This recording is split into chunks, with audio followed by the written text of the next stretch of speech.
Give me a second. I'm trying to send my mom the link. She wants to see Mark in action.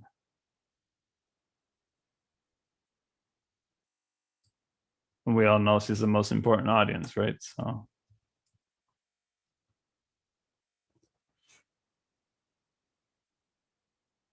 All right, why don't we go ahead and get started? So it's a real pleasure to introduce the next three experts who are going to be giving us a tour of the Accelerator facility, the Thomas Jefferson National Accelerator facility, which is part of the umbrella of national labs within the U.S. Department of Energy.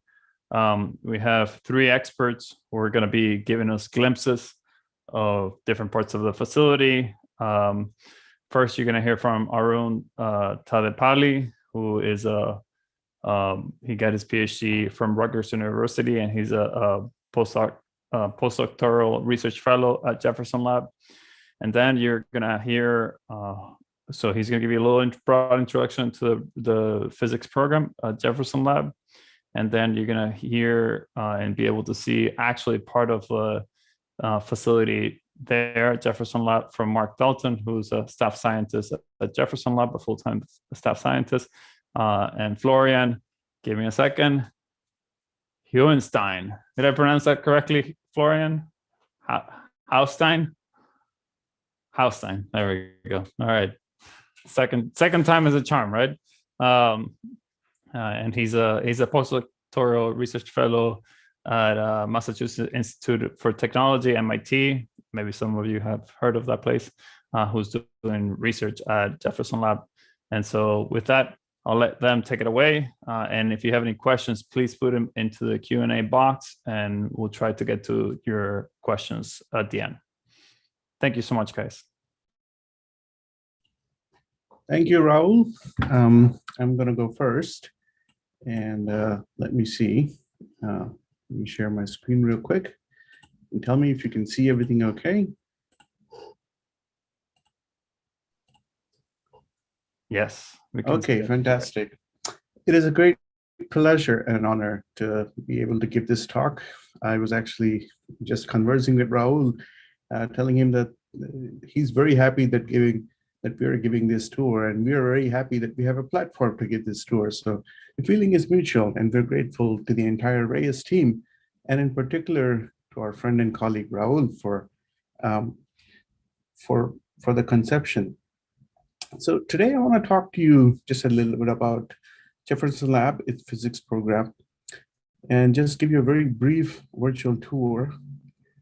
Okay, so it was quite challenging, I should say, because on a daily basis, we deal with PhD students and grad students and postdocs. And so where do we start for our audience who are in high school and college? It's very difficult. So I thought, let me start with some of the smallest things that we can think of during our daily lives. Some of the things are ants. We come across sand, mustard seeds, dust. Then you go a little bit deeper, then you talk to biologists and they talk about DNA, RNA, proteins, and all that. Then there's your world of atoms, right? All these chemicals, carbon compounds, organic compounds, inorganic compounds, heavy metals, you name it, right?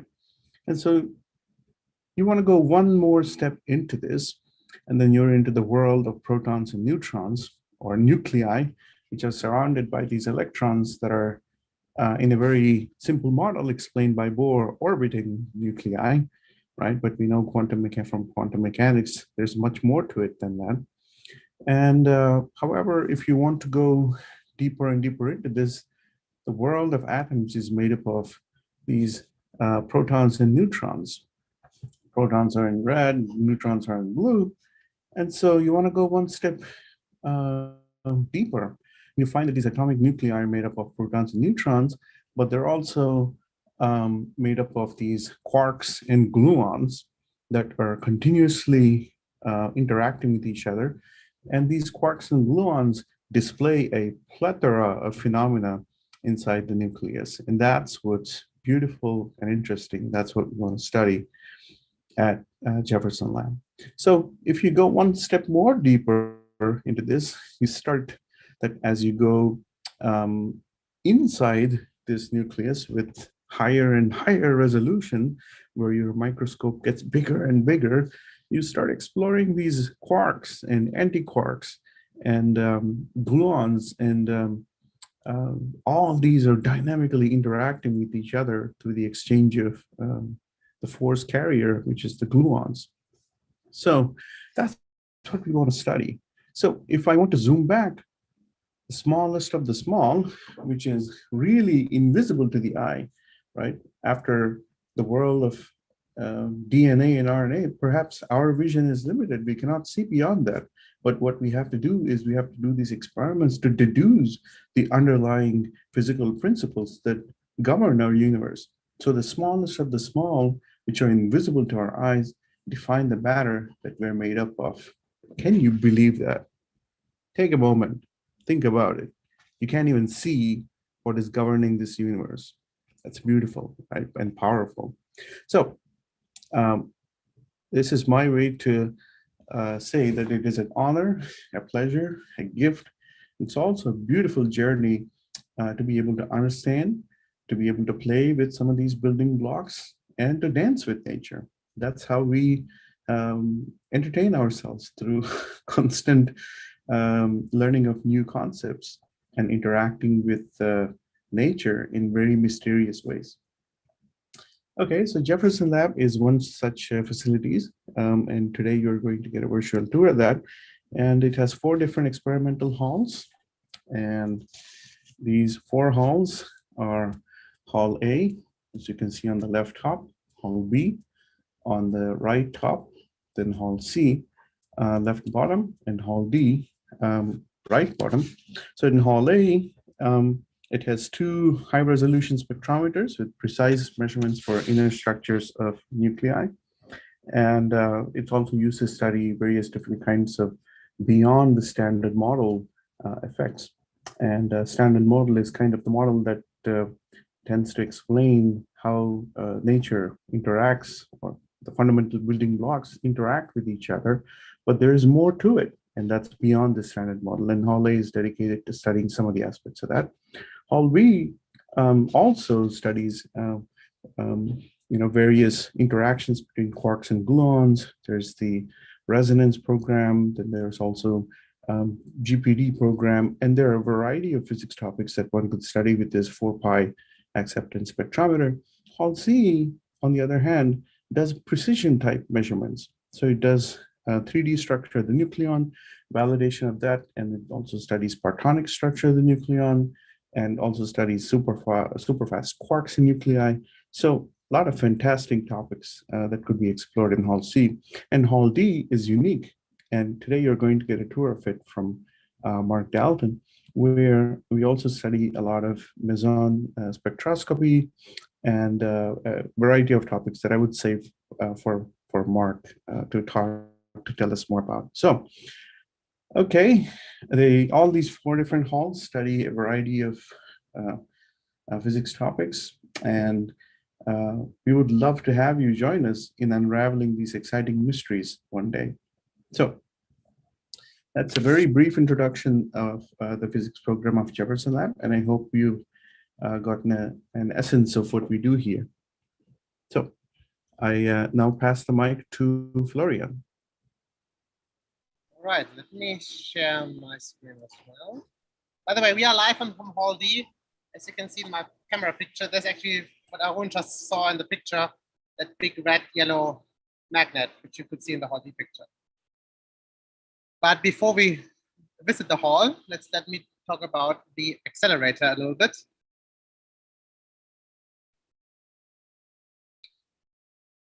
So you can see my screen, right? Yes. Okay. All right. So I want to talk about the accelerator. So what we're doing here to get really electrons to every hall. And Arun kind of showed this picture already before, and but he's also marked basically where the accelerator and the different halls are. So you can see in blue, that's kind of the track which electrons will go. We'll talk a little bit more detail about that. Then you have that four halls, A, B, C, D, where then the electrons can go to for experiments. All these are a little bit special because you send electrons to the hall, but then they are converted to photons for experiments. And as Raoul already pointed out, so we are here on the East Coast in USA, in Newport News, where the lab is. And our energy, which we can accelerate the electrons, is up to 12 GeV. So it's basically the velocity of electrons will pass 12 gigavolt of high voltage.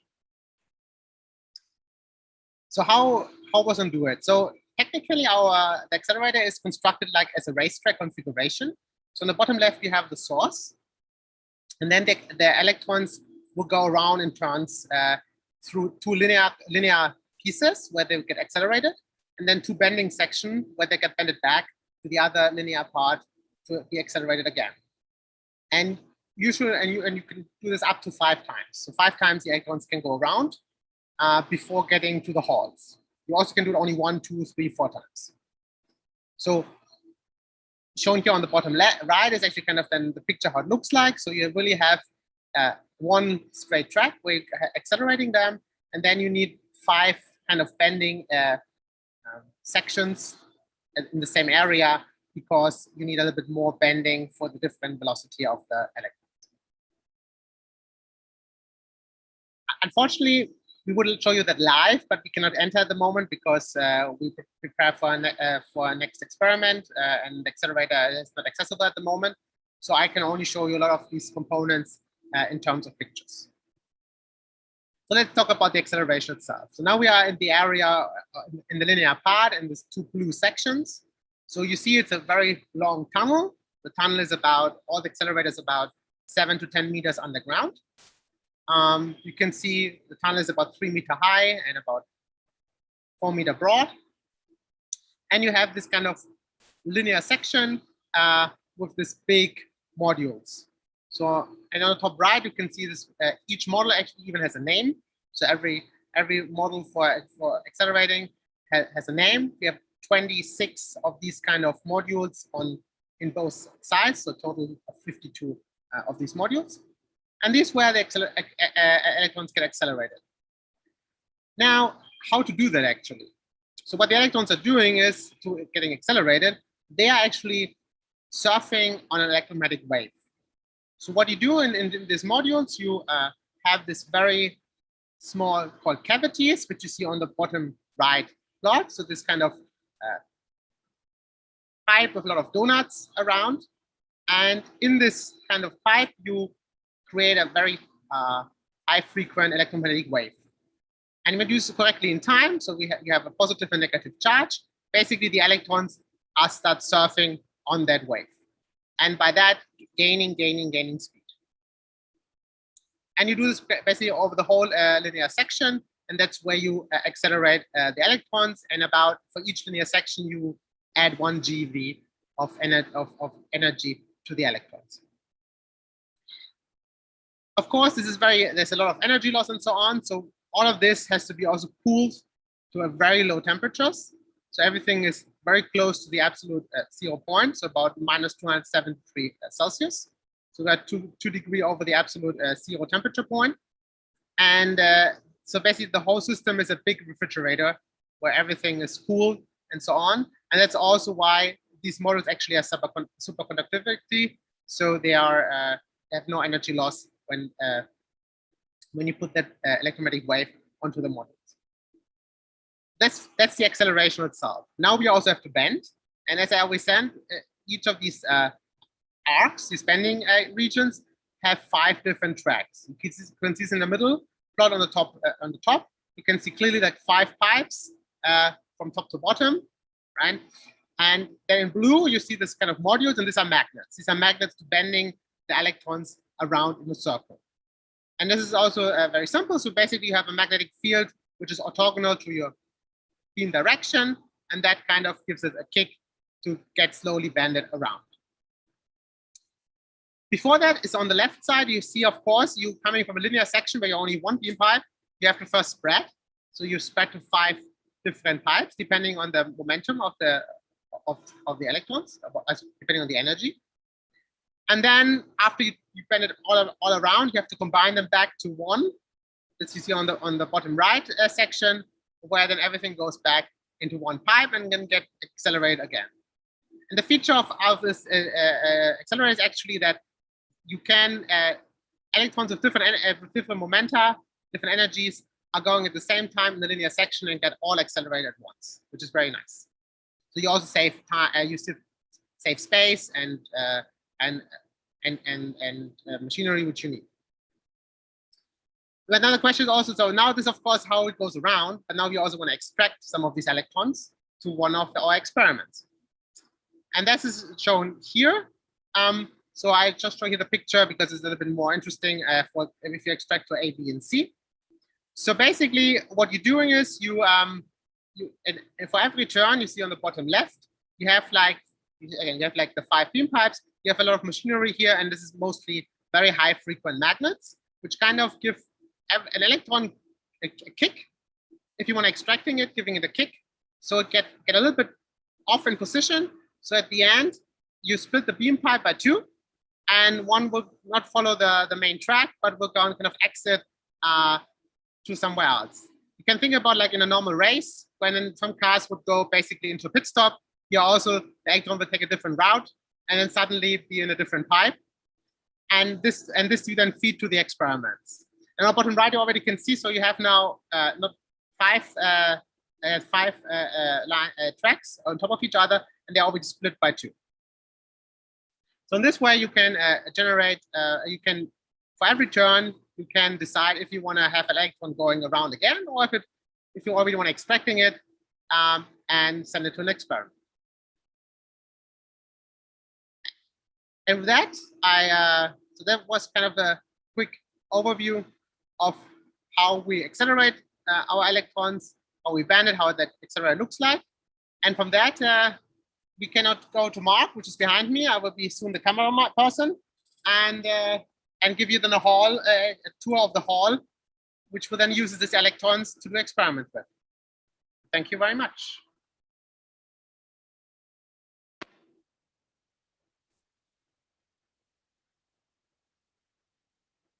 Okay, so I'm just going to hand over the camera to Florian. There you go. Or maybe you should turn off your. Okay. Okay, so welcome to Hall D. Hey guys, if you turn off Florian's camera, I think it might get full screen. So welcome to Hall D. This is the newest of the experimental halls here at Jefferson Lab. So originally we had 3 halls, A, B, and C, and then there was a major upgrade to the accelerator where the energy was doubled, and an additional hall was built, which is Hall D, and that's why when you saw a map of the campus, Hall D was on the other side. And Hall D has a unique feature that's not involved in any of the other halls. We have a photon beam. So we take the electrons and we turn them into photons by passing them through a very thin slice of diamond, about 50 microns thick. And we use diamond because it's radiation hard. And we align the crystal structure of the diamond precisely with the beam of the electrons. I'm getting an echo. Are you hearing it? Okay, we align it precisely with the electron beam. And there's a coherent interaction where the beam interacts with more than one atom in the diamond at a time. In fact, it aligns, it interacts with a whole string of atoms in this crystal lattice at one time. And that produces what's called a coherent interaction. And so we can actually tune the beam of photons, give them a high polarization, and choose a specific energy by carefully controlling the angle of the diamond. Unfortunately, we won't get to see that part of the hall today because it's in another hall called the Tagger Hall, and that's about 75 meters upstream of where we are right now. So before I take you around, I just want to mention briefly the physics that we're doing here in Hall D. The major program that we're working on is a meson spectroscopy program. So meson is a kind of particle which is a quark-antiquark pair. And what we're doing is we're sending our high energy photons in, and they're interacting with the proton. And most of the work that's done at Jefferson Lab, we're trying to look inside the proton. But in hole D, instead, we're using the proton as a vehicle to create something else. So the photons come, they interact with the proton, and the photon energy is converted into something, a new particle, hopefully. So we're looking for hybrid mesons, which is a kind of meson that's not just a quark and an antiquark, but it has an excitation of the gluonic degrees of freedom that's binding those two quarks together. And that excitation is non-trivial in the sense that it is contributing to the overall properties of the meson, to the quantum numbers. So that's in a nutshell what we're doing. But if you have any questions, feel free to ask me later. So now, Florian will give you a kind of a bit of a view of the hall. We're going to walk up to the top because any physics experiment requires really three things. It requires a beam, it requires a target, and it requires detectors. So we've described in some detail the beam, and now I want to show you the target. Now, the target that we use in hole D is liquid hydrogen. And the reason we're using liquid hydrogen is because by making a liquid, we really are densifying our target. If we used a gas, then our target would have to be very long in order to contain the same amount of material. So we have some infrastructure that we use to actually liquefy the target. And that's what you're going to see over here. So this infrastructure that you see here is related to liquefying the target. It's got pumps and valves, compressors, and it liquefies the target. And then the target is pumped into a chamber, which sits in the nose cone here. When we actually do experiments, the whole cart is going to be slid into the detector. So what you're seeing right now is the heart of the experiment. And it's all contained within this really large superconducting solenoid magnet. So this giant red cylinder here is a superconducting solenoid. So we have a lot of turns of niobium wire that are all sitting in a liquid helium bath. And because it's a superconductor, as Florian was explaining earlier, it allows current to flow without resistance. So we can put a large current through those coils and create a large magnetic field inside this magnet. And the magnetic field that we generate is about 2 Tesla. Now, 2 Tesla is approximately the same field that you would find in an MRI machine. So this is like basically a really giant MRI machine. But as you can see, it's a lot bigger than an MRI machine because I could almost, if I just bent over a little bit, I could walk inside this magnet. So it's really that big. And then what we've done is into the magnet, we've shoved a whole bunch of detectors. And detectors, as I was saying, is the third component of any physics experiment. So you need the beam, which in our case is high energy photons. You need the target, which in our case is a liquid hydrogen target. And then you need to detect the particles that come out. And the design principle of hole D was to detect all the particles that come out. Some other facilities only detect certain particles, and that allows them to take a lot of data only looking at certain particles. But we are interested in everything. And the reason for that is when we create a hybrid meson, which may weigh 2 or 3 times the mass of a proton, it's not going to live very long, and then it's going to decay. And it's going to decay into maybe 2 or 3 or 4 other particles. And then those particles, they are likely to decay into something else. So we may have a hybrid meson that decays sometimes to 6 particles in the final state, even as many as 10. So if we want to really understand that particle, we need to detect all the things that come out. And so we can't have the magnet getting in the way. So we designed our magnet with this giant space so that we could detect all the particles without the magnet getting in the way. So what have we shoved inside here? We have 2 basic kinds of detectors inside here. We have tracking detectors and calorimeters. Now the tracking detectors, they're like a gas volume. And when a charged particle travels through a gas, it ionizes the gas. So we've got these little trails of ionization that are traveling through the gas. And we have many wires that are in the gas with a high voltage on them. And the ionization drifts in the electric field created from the voltage. And when it arrives at the wire, it creates a little signal. So we can measure the time that the signal arrives, and we can measure which wire the signal was on. And so we can make quite an accurate track that the particle traveled through the gas.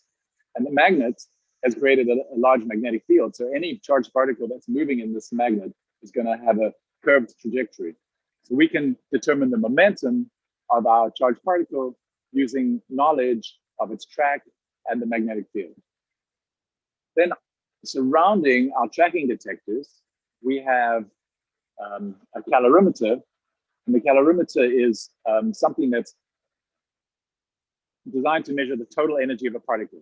So in our case, we use it mainly to measure neutral particles. So a photon, if we produce a high energy photon that comes out of our target, it's going to go through the gas without really making a signal because it's not charged. It will arrive in the calorimeter, and there it will create what we call an electromagnetic shower, and we will detect all the energy from the photon. And the same for neutrons, but in a little more complicated way. Okay, so that sort of summarizes the beam, the target, and the detectors. But I think it might be nice to go up to the top of the magnet, and there you can get a view of the Hall from a top-down perspective to get a scale for things. So why don't we go up there now? Mark, while you do that, we have a question from one of our participants asking if you mind reminding what is the purpose of accelerating electrons in the first place? Well, in a general sense, the reason we're using accelerators is because the wavelength of a particle is related to its energy or its momentum. So if you want to study something that's extremely small, you need to have a probe with a wavelength that's about the size of the thing you want to study. So for example, if you have a radio wave, which has a meter-long wavelength, you can see a car, but you probably can't see a fly. If you want to see a fly, you might need a laser system, something like that. With a laser system, you can't see, DNA, for example. You can't really even see a very small microbe. You need an electron microscope for that, because when you accelerate the electrons, you give them higher energy, and their wavelength goes smaller, and suddenly you can start to see the detail. And that's why an electron microscope works. So accelerating the electrons, in our case, it's kind of like just really high-powered electron microscope. The highest powered electron microscope in the world, in fact. That's what we have here. So that's the basic principle behind that. Okay, so why don't we go up, and you can get a vantage point.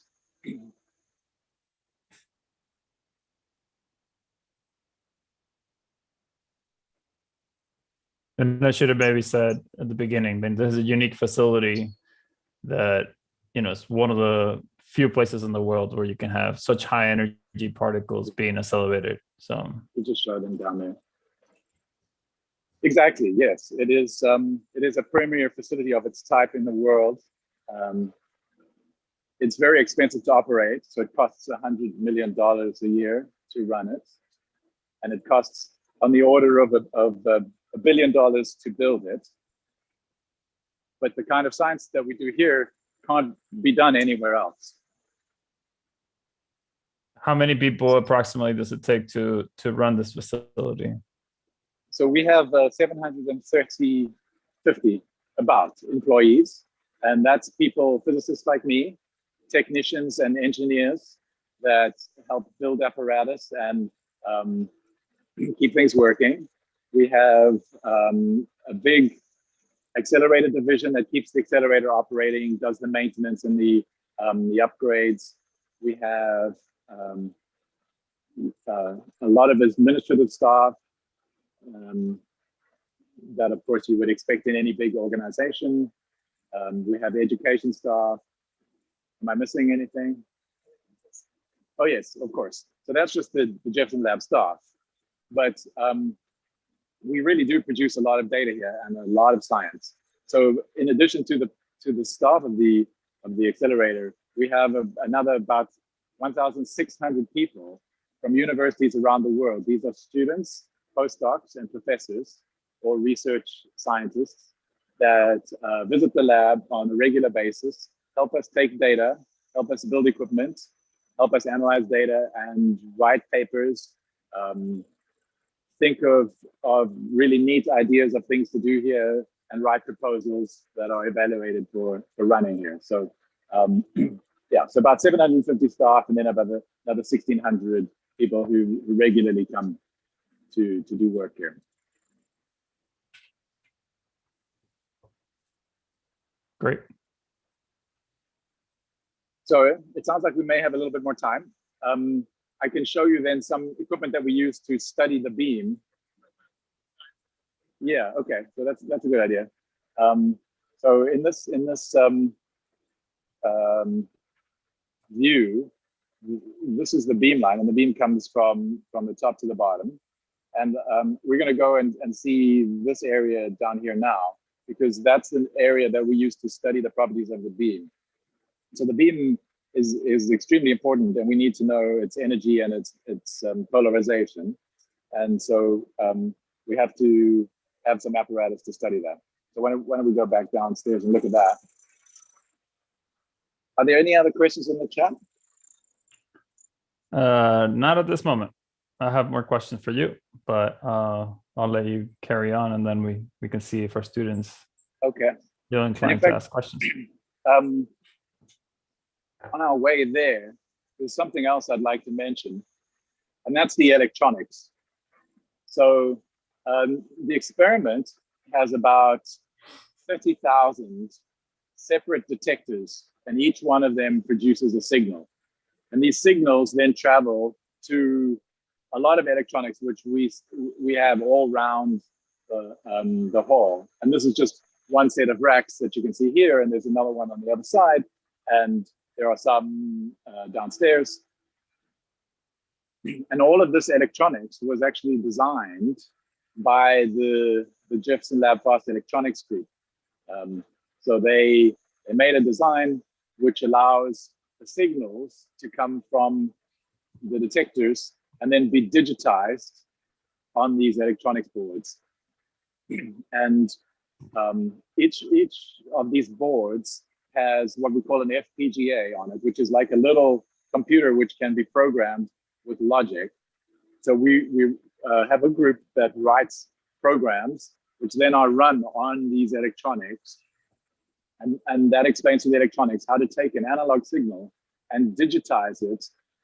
So we have just the most important pieces of information from the signal. So what we're interested in is the amplitude, the time that it arrived. We might be interested in the integral of the pulse.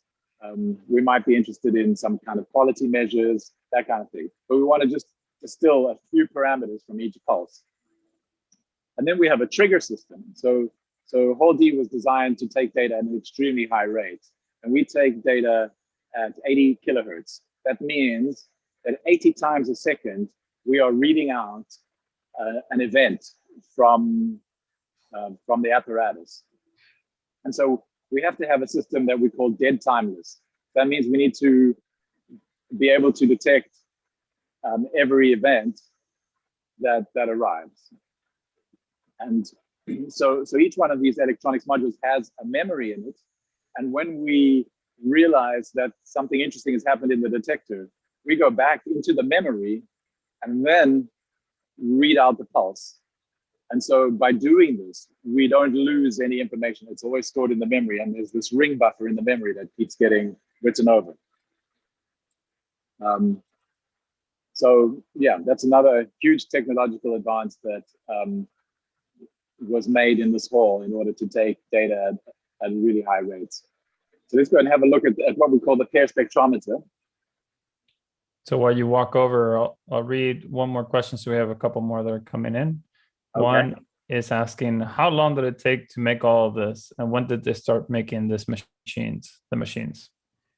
So what's the history of Jefferson Lab broadly? So the history is long.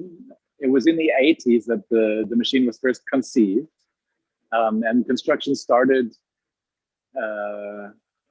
late 80s, early 90s, something like that. And then the first beam and data taking was in the late 90s, and it's been running ever since. There was a period, I guess about 2013, 2014, when it was upgraded. So we didn't run for a couple of years, and when they doubled the energy of the machine, and when they built Hall D. So where I'm standing right now was not so long ago, just a really big hole in the ground. It's less than 10 years old, this part of the complex. And that's why it looks so shiny and new, at least to my eye. If you go to the other halls, because they're older and because they do different work, and things have been changed there a lot, it's definitely not as neat. If you had a look at how that electronics in our hall, it's beautiful, all perfectly cabled. You can see how pretty it all looks.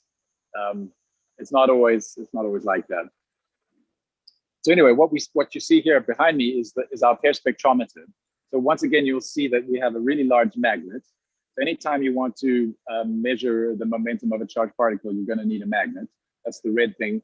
And then the coils is that kind of copper wire that you see coming out of it. So what we've done here is we put a very thin piece of material into the photon beam. And when a photon encounters an electron, there's a probability that it could pair produce. So these high energy photons turn themselves into electrons and positrons. And those electrons and positrons then come to the magnet, and they get split in two because the electrons bend one way and the positrons bend the other way. And those two particles that are now split in two then travel down, and they're detected in this apparatus over here. So the electrons on one side and the positrons on the other side. By adding together, we figure out what the energy is of the electron and the positron, add it together, and we know what the energy is of the photon that arrived initially. But then there's another trick, because if the photon is polarized, as many of our photons are, then the electron that you struck as it was orbiting the atom, the direction that electron travels in depends on the polarization. So we have another little detector that sits behind the magnet, which unfortunately you won't be able to see, but it sits on the upstream side of the magnet, and it measures the angle that the electron comes out with. And so by measuring the energy of the electron positron pair and the angle of the spectator electron, we get the struck electron, I should say, we can get the polarization as a function of energy. And that's really what we need to understand the beam fully that we have been putting on our target. So maybe that's where we should, it's 4:40. So maybe that's where we should leave it for the moment and just take questions. Sounds good. So let me just read some questions. So one was from Sid, asking you to remind us perhaps what the magnitude of the magnetic field is of the solenoid. Perhaps you just mentioned another solenoid that splits the positron electron pair, but also the detector solenoid. Or the so the main solenoid is 2 Tesla. So that's kind of like an MRI. So you can Google how strong 2 Tesla is. It's very, very strong. Yeah. We actually had at one point we had an unfortunate accident occur here. What happened was we had some apparatus that was attached near the magnet, and it was supposed to be attached with an an attachment that is not magnetic, but somehow it slipped through, and we had a ferrous screw, I think, that was in the magnetic field, and it sat there for a long time, and eventually it kind of worked its way loose, and it traveled towards the magnet, and it did some small amount of damage. You know, not a lot of damage, but enough for us to really, you know, realize that we have to be very careful. And so now, nothing that's close to the magnet is ferrous, or it's strapped down, you know, extremely hard. This magnet that you see over here is not a solenoid, so I don't want to give you that impression. This is a dipole, which is a normal kind of a magnet. If you just have you know, any kind of bar magnet is a dipole magnet. It's the most common field configuration, and I don't quite remember what the strength is of this magnet, but it's significantly weaker. It's not superconducting. So in order to get these really high magnetic fields, you typically need something that's superconducting. And in order to have something that's superconducting, you need a lot of infrastructure to actually cool the helium to a liquid, because that liquid helium is so cold. It's, you know, as Florian was mentioning earlier, it's only 2 degrees, between 2 and 4 degrees above absolute zero. It's extremely cold. So we have a huge apparatus here to liquefy the helium. And if you look above the magnet, all those pipes, all that infrastructure sitting above the magnet, that's all required to make it superconducting. Great. So we have other questions. One is, have theorists proposed, so you mentioned a hybrid meson, so have theorists proposed different models for hybrid mesons, or are we looking for some particular signature like the Higgs boson? I think the question is saying, you know, what would be the signature of a hybrid meson? Like, is there any smoking gun? Yeah, that's a nice question, because there does happen to be a smoking gun, and that's what we're looking for. It turns out that for mesons, when you combine a quark and an antiquark, you can calculate what the quantum numbers of the meson can be. And there's a list of possible quantum numbers, but it's not possible to make every single combination of quantum numbers from just a quark and an antiquark. So there are basically some forbidden quantum numbers that a meson can't have, unless there's something more interesting going on inside. And so the strategy that we're going to use to start with is just to look for those forbidden quantum numbers. And if we see them, then it's very strong evidence for something, like a hybrid meson, for example. But to truly understand if we've discovered hybrid mesons, and to truly understand how they work, we're going to have to discover more than one. So one thing you will see if you Google mesons, and on Wikipedia, for example, is they come in families, and the structure of the family of mesons altogether tells us about how they're put together. It tells us about, you know, the group theoretical underlying principles that govern the interactions. And we want to do the same thing with hybrid mesons, discover the whole family, and then we can really, you know, come up with a good model for how they're interacting. Yeah, great. Maybe just to add, I mean, there's some evidence that these states have been there, which is what's motivated this big experimental effort. So there's strong theoretic evidence. That's right. And I think, go ahead. I was going to say, so some over the last, you know, 3-4 decades, there have been hints that a particular meson called the pi1 has been observed.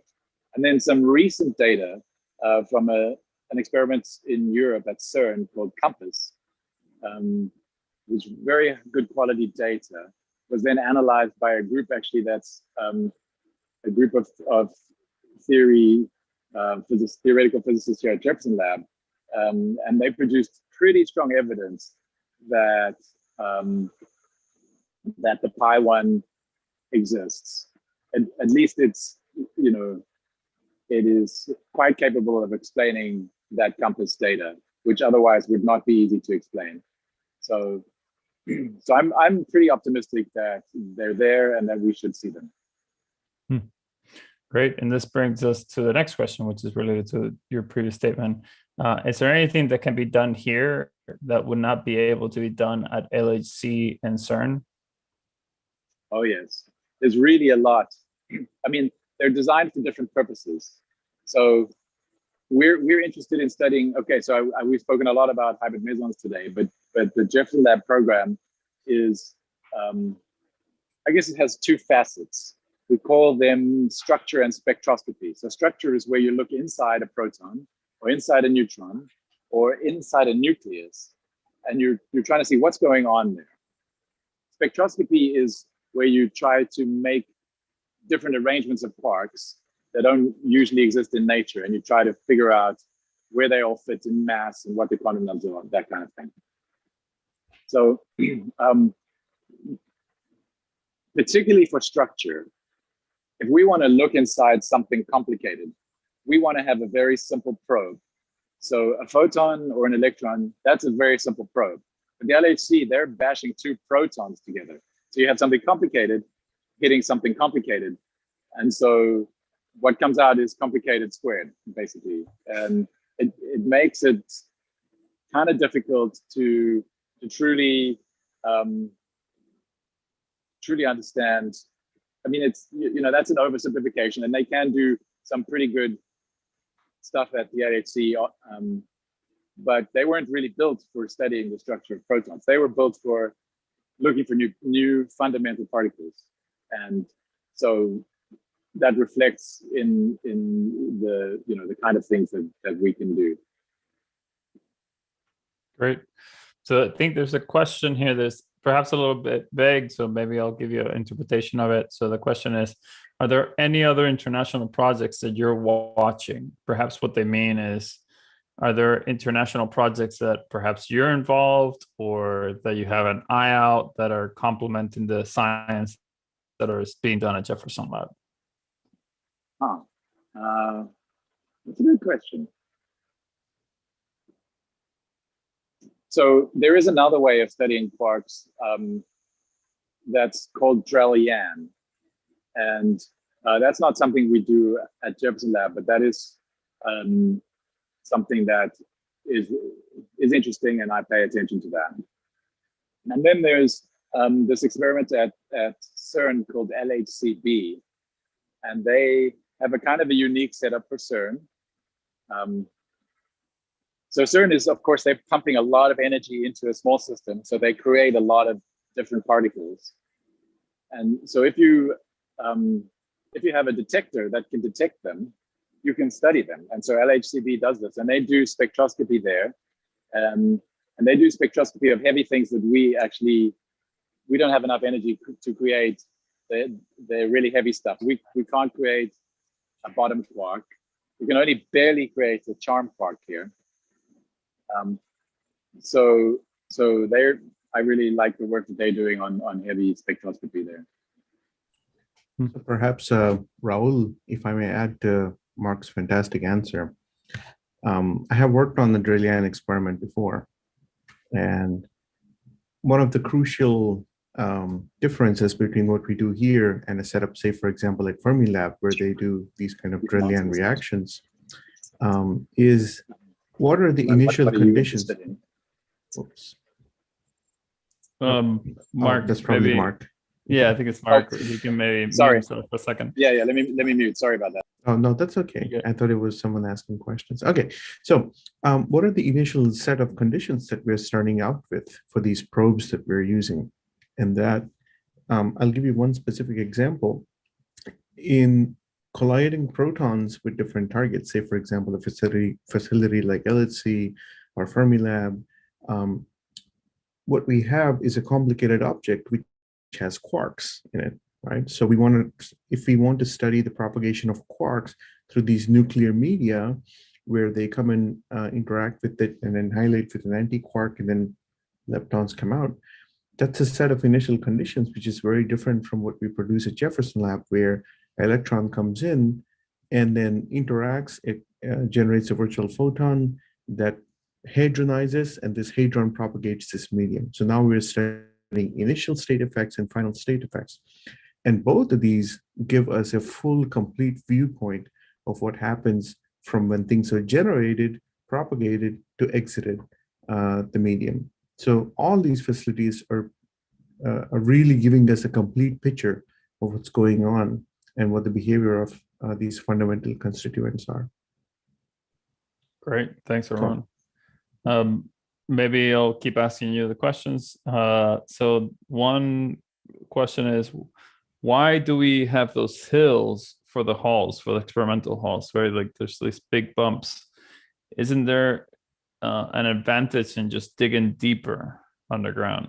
Perhaps why is Accelerator, so this is not the question, but I think it assumes this already. But first, why is Accelerator and the detectors underground, right? And then second, why don't we just keep digging deeper? They have done it, actually. If you take, for example, the neutrino experiments or some of these dark matter experiments where they want the background to be minimal, and this background is actually coming from cosmic rays, for example. And these cosmic rays are high energy cosmic rays are continuously interacting with the upper layer of the atmosphere and producing showers of particles that are continuously passing through a detector. And if you want to minimize that, you want to have a good thick layer of some kind of material on top that would absorb mostly all of these particles that are generated in the upper atmosphere. So going to some of these neutrino experiments, say, for example, like T2K, NOVA, Minerva, Microboon, and Dune, they actually have detectors which are deep and underground. So, and even if you take dark matter experiments like DMX, Super CDMS, Panda, and there are a couple of other experiments. What they do is they actually have these silicon detectors very, very deep inside tunnels, inside deep underground mines. And so that strategy is to minimize the background. Now at Jefferson Lab, we do have, depending on what we are, we have electrons that are coming in from one particular direction and interacting with the target material. So we can tell in general if there has been cosmic events which are coming from up above. So I hope I was able to answer your question of why. I think that makes sense, right? I mean, you know exactly the energy of the incoming electron, right? And so you have energy and momentum conservation, and so that gives you a way to discern whether an event was created from the reaction that you're trying to study versus something that was in the background for the most part. Right. And one thing that's very interesting is people typically study these accidental backgrounds. What they do is when, say, for example, if you turn the beam on, you get hits at various parts of the detectors, right? And these hits are there even if you turn off the beam, because they're coming from cosmics, which are in the upper, which are still happening even though the beam is turned off. So you get some sense of the accidental background that is being caused by something that's not what you want your electron beam to interact with. Right. And so let me move on to some other questions that are maybe more on the fun side. So there was a question about, do you have any good science books that you personally would recommend to somebody who is into or trying to get into particle and or nuclear physics? So Florian, did you want to take this question, or Mark? I mean, you can all like list your favorite books. Sure. Hauenstein and Martin, I think, is a really good book. Griffith's Introduction to Particle Physics, that's the one, for me at least, that has really given some intuition, because Griffiths has a unique way of communicating with you. It's very personable.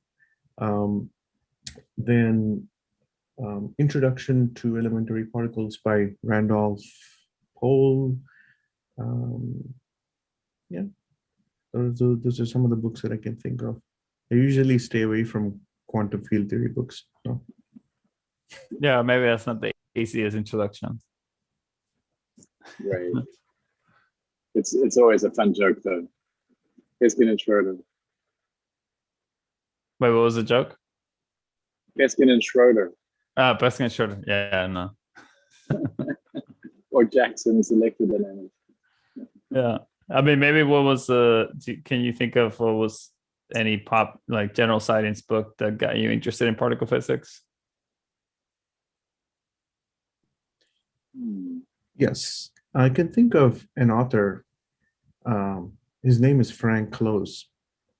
Frank Close, he doesn't really, there are no equations in the book, but he writes fantastically, and the flow is really smooth. Going from the known to the unknown. So look up a couple of books written by Frank Close on neutrinos, on vacuum, and he wrote a book called Nothing, and then it's on elementary particles. So I think those elementary introductions when I was an undergrad got me really pumped up, and I got a kick when I was reading those books. Yeah, the Particle Odyssey, A Journey to the Heart of Matter. It's a good one. Yeah.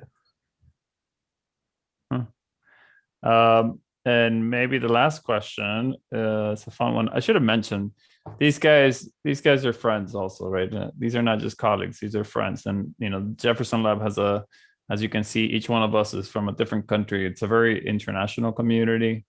And it draws some of the best talent from around the world. And it's just a real pleasure to work with people like these guys. And so this is going to touch on the last question, which is, when you're not working at Jefferson Lab, where can you be found? What are you guys doing? Where is the next party? Okay, what Arun is trying to suggest is that we hang out. Yeah, that's yeah. Well, we went to your house for a barbecue last weekend, Arun, and Arun has a new baby, so he can't do anything anymore, really, can he? I don't know. The baby's pretty cute. He's it is a cute baby. Yeah, he looks like a party animal. He's got party tricks. There was a talk last Sunday, I think, on this book Hermes, right? It was a professor, Richard Milner, one of the authors, talked about this book, and he said something. You might put it up. You might put it up a little longer. Oh, sure. So we can see it. Yeah. Hermes Experiment: A Personal Story. Okay. By Richard Milner, Erhard Stevens. So he said something that was really profound, I think, and simple. He said, there's some stereotypes about how physicists are, what they do, and how they look like. But in this book, I wanted to mention how we're not so different. We're all the same, and we do pretty much the same things. So just wanted to mention that we're all, even though we're all coming from different countries, all different backgrounds, we're all here for a common reason and common purpose, to learn more about nature, and to hang out after work, have a couple of drinks, and just relax and decompress and start over again. Yeah, I found physicists kind of have a sense of adventure. So there's really a lot of climbers, for example, in the physics community, much more than I think in the average. I used to climb. I don't climb so much anymore. But Raul, for example, is big into climbing. I like to go to the mountains. I like to snowboard, for example. Yeah. Florian, do you want to maybe tell us about your band? Yeah, and for example, I'm doing a side project also playing in a band. So I'm playing in some bars. It's also parties, depending. Yeah, Florian's a keyboardist. Yes. So one needs some hobby, not only physics. Of course. Yeah, for sure. For sure. So, well, guys, thank you so much for doing this. It's been a real pleasure. This is, I'm sure a lot of people are, for them, I mean, it's always, I should have said that for me, the first time that I saw a particle accelerator and a particle detector was when I think I must have been already a postdoc. I don't think I had seen one until I came to Jefferson Lab. So I had done my research all along, and I'd never actually seen an accelerator and a particle detector. So it's, I mean, I had seen pieces of it, but never in an actual experimental hall. So for the students out there that are seeing this for the first time, it's a real treat to be able to see this. I mean, this is a real incredible opportunity. And so I'm really glad that these three world-class experts took the time out of their day and took the hours of preparation needed to be able to do this. And so we're also very grateful for you guys doing this. So thank you so much. Thank you. Thank you. All right, everybody. So that's all we got for REYES today. Don't forget to join tomorrow. We have tons of different activities. And for the Spanish speakers out in the audience, we're going to hear from Carlos Hierro, who's actually an experimentalist in Jefferson Lab, but he's going to be telling us about the history of the deuteron in Spanish tomorrow. So if you want to hear a little bit about the experimental histories and that driven to this, these kinds of facilities, and you're bilingual, you're welcome to come participate. And for those that are English speakers, don't worry, we have tons of other activities out there for you. So with that, everybody have a good day, and we'll see you tomorrow. Take care. Have a good day. Bye.